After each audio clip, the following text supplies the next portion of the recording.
Imagine a continent where the burden of debt is so overwhelming that it hinders the very progress of its nations.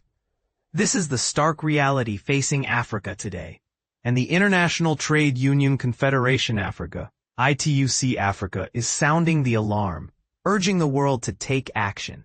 But here's where it gets controversial. Should the global community step in to cancel Africa's debts? Or is there a better way to address this crisis? Akhator Odigie, the General Secretary of ITUC-Africa, has made a powerful call for the cancellation of Africa's debts. According to Odigie, the continent is in dire straits, with more than half of its countries either already in debt distress or at high risk of falling into it. The situation is so severe that debt servicing now consumes over 50% of government revenues, leaving little room for essential services like healthcare, education, and social protection. To put this into perspective, consider the case of Ghana, which has recently defaulted on its debt payments. As a result, social spending has been drastically reduced, impacting the lives of millions. And this is the part most people miss. The ripple effects of debt distress extend far beyond just the numbers. They touch every aspect of life, from the classroom to the hospital bed. At a Pan-African rally held at the Black Star Square in Accra on Friday, August 29, 2025, Odigie and representatives from African trade unions, the Stop the Bleeding Campaign Network, and other civil society organizations presented a unified demand to all creditors. Cancel Africa's debt now as an act of reparative justice. ITUC-Africa, a Pan-African trade union organization representing workers in 52 African countries, including Ghana, has outlined several key demands. 1. Total and unconditional cancellation. Africa's unsustainable external debts should be canceled outright. The freed-up resources should be directed towards creating jobs, increasing wages, enhancing social protection, building climate resilience, and fostering structural transformation. 2.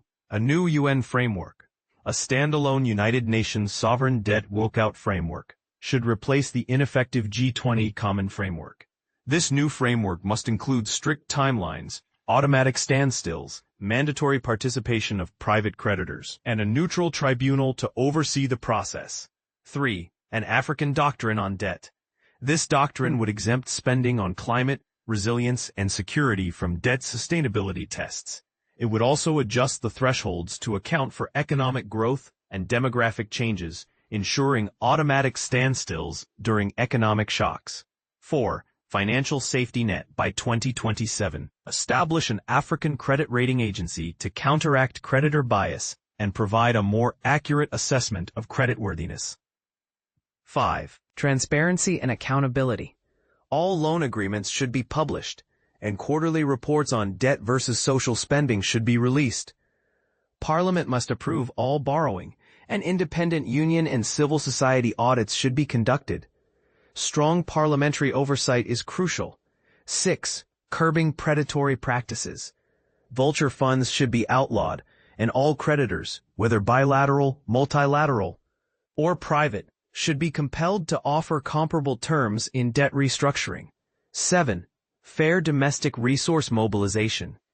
Broaden the tax base by taxing high net worth individuals, cancel wasteful tax exemptions, curb illicit financial flows, and issue $50 billion in climate and social bonds by 2030. 8. One African voice in global forums. Ensure permanent African representation in global financial institutions. Secure a fairer allocation of special drawing rights, SDRs, and apply climate and labor standards to all lending practices. So, what do you think? Is debt cancellation the right approach? Or are there other solutions that could be more effective? Share your thoughts in the comments below.